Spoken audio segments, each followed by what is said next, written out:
की भक्ति। तो भगवान शिव ने पूछ लिया कि तुम कौन हो, क्या चाहती हो मांग लो। उसने कहा जितने जन्म मिले मेरे, जितने जन्म, प्रत्येक जन्म में मैं अपने पति के चरणों की सेवा करूं। समय आया एक बार करवा का नाम, उस जो पार्वती जी की सहेली थी उसका नाम करवा पड़ गया। करवा पड़कर एक साधारण परिवार में उसका जन्म था। पति के साथ संग में रह रही थी। पति को थोड़ा शरीर में शिथिलता हो गई थी और वो शिथिलता को देखकर पति को लगी प्यास। जब प्यास लगी तो पानी पीने के लिए पति सरोवर के पास गया। जरा ध्यान देना इस कथन। पति गया सरोवर के पास में। कई लोग करवा चौथ की बहुत हंसी उड़ाते हैं, माताओं की बड़ी हंसी उड़ाते हैं। उनसे निवेदन है मेरा, हमारे सनातन धर्म के जितने व्रत हैं, हमारे सनातन धर्म के इस भारत की भूमि से जितने नियम धर्म जितने निकले हैं, जितने व्रत निकले हैं, साधना निकली है, ये साधारण नहीं है। इसलिए बार बार कहते हैं चंदन है इस देश की माटी, तपोभूमि हर ग्राम है, हर बाला देवी की प्रतिमा, बच्चा बच्चा राम है। कोई साधारण नहीं है, कोई। अब पार्वती जी की वो सहेली का नाम जन्म लेते लेते लेते लेते एक बार करवा पड़ गया। पति थोड़ा सा शिथिल था, शरीर में थोड़ा रोग हो गया था। पानी पीने के लिए सरोवर पर गया। सरोवर में जैसे पानी पीने के लिए गया, एक मगर ने उस पति का पांव पकड़ लिया।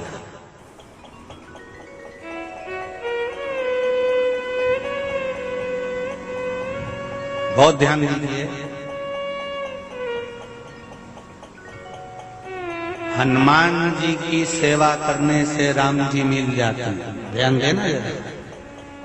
करवा पार्वती जी की सखी थी, जन्म लिया मृत्यु लोक में, नाम करवा पड़ गया। करवा चतुर्थी का व्रत करने से अखंड सौभाग्य हो जाता है। मात्र पार्वती जी की सहेली का व्रत।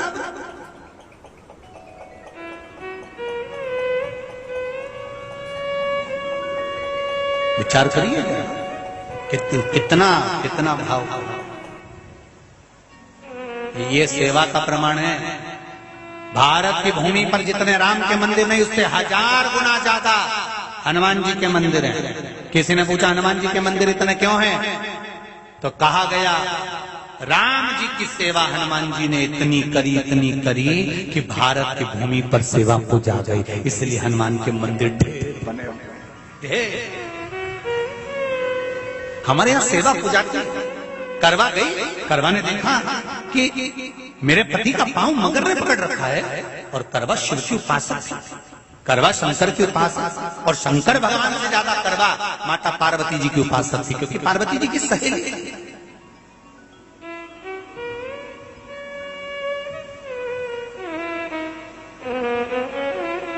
पति का पांव खींच कर मगर पानी में लेकर जा रहा था। करवा आराधना में लगी हुई थी।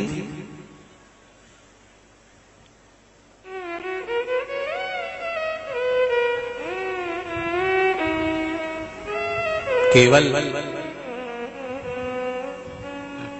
करवा ने मिट्टी का एक गोल भाग ही बनाया था, जिस पर पार्वती जी का जो नीचे का पीठी का होती है उस पर शिवलिंग रखा था। केवल नीचे का भाग का निर्माण ही करा था, और करवा के कानों में शब्द पड़ गया।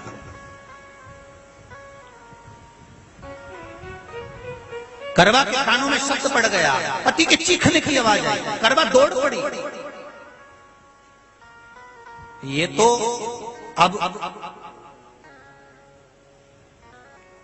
कैलेंडर में छपा हुआ करवा चौथ का फोटो आने लगा। नहीं तो पहले नियम था दीवार पर बनाई जाती थी और वहां पूजन करी जाती थी।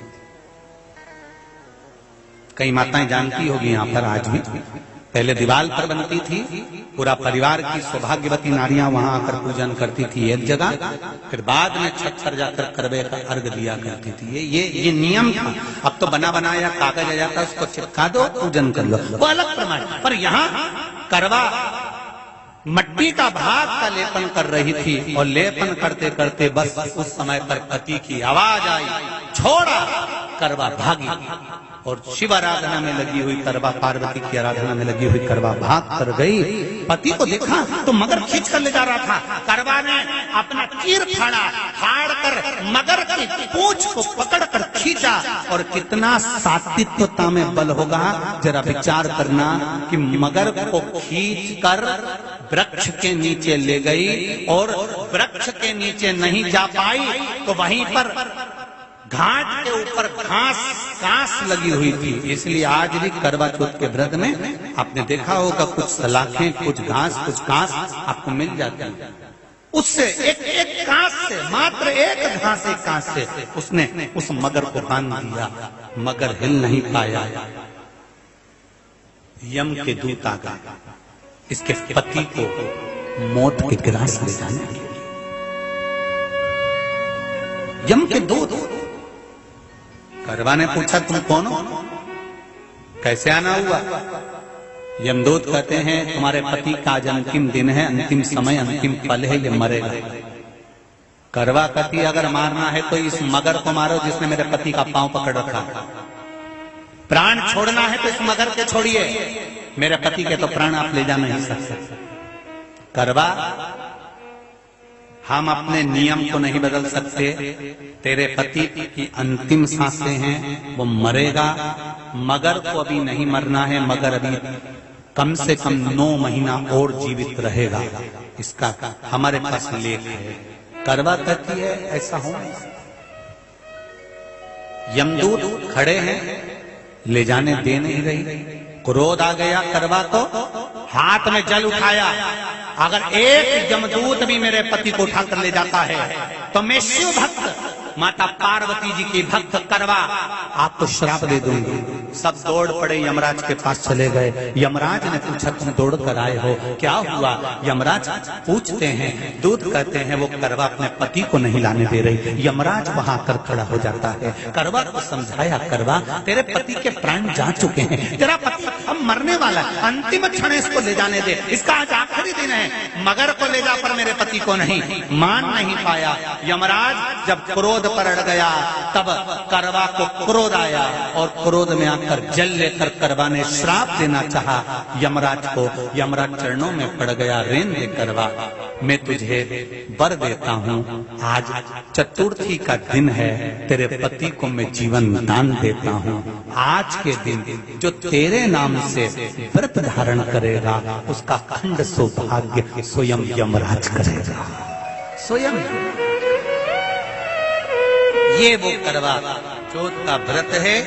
दुनिया के लोग भले हमारे सनातन धर्म पर उंगली उठाएं, दुनिया के लोग भले हंसें कि बताओ करवा चौथ का व्रत होता है, पति की पूजन करते हैं, कोई कोई बोलता है, कोई कोई बोलता है, पर सनातन धर्म की ये पहल,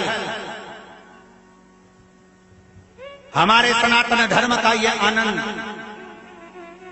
सुख देने वाला।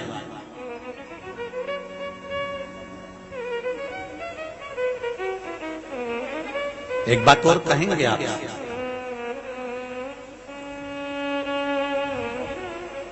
ये भारत की भूमि, ये मेरे हिंदुस्तान की भूमि सभ्यता और संस्कृति की देने वाली है। ये सिखाती है विदेशों को भी कि नारी को किस तरह से रहना चाहिए और उसका जीवन कैसा जीना चाहिए। ये दिखाती है कि एक नारी अपने पति को भी यम की कैद से छुड़ा कर ला सकती है। ये दिखाती है।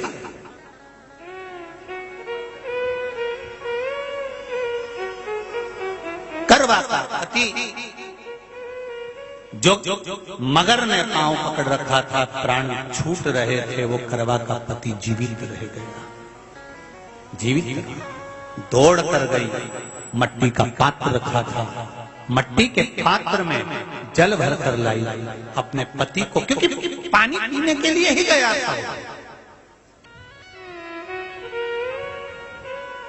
जल पीने के लिए गया था।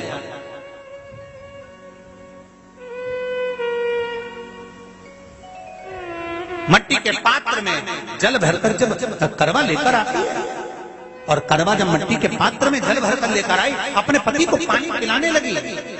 पति उठा, उठकर उसने कहा, इस जल की जरूरत तेरे को है करवा, क्योंकि तूने शिव आराधना के लिए, पार्वती की आराधना के लिए मुख में कोई जल नहीं रखा। पति ने जल का आचमन अपनी पत्नी को कराया। बस वही नियम आज तक हमारे सनातन हिंदू धर्म में चला आ रहा है। करवा चौथ का पति पत्नी को आचमन कराया। ये करवा चौथ की कथा का विस्तार, कई लोग कहते हैं कथा कहां से आई, तो आप बता सकते हो इस कथा को। आज की क्लिप को काट कर जनमानस तक भेज सकते हो कि ये कथा का विस्तार आप अपने जीवन में सुनिए। उसके बाद फिर भगवान कृष्ण ने द्रौपदी को इस कथा का वर्णन कराया। फिर एक कथा भगवान कृष्ण ने सुनाई, एक सेठ का प्रसंग। उसके 7 पुत्र थे, एक पुत्री थी। भाइयों की बहन, उसको खाना खिलाना था। भूख के भाई साथ में खाना खाते थे। एक अग्नि का ज्वाला दिखाकर चलनी में से बहन को भोजन करा देना, पति का नष्ट हो जाना, फिर बहन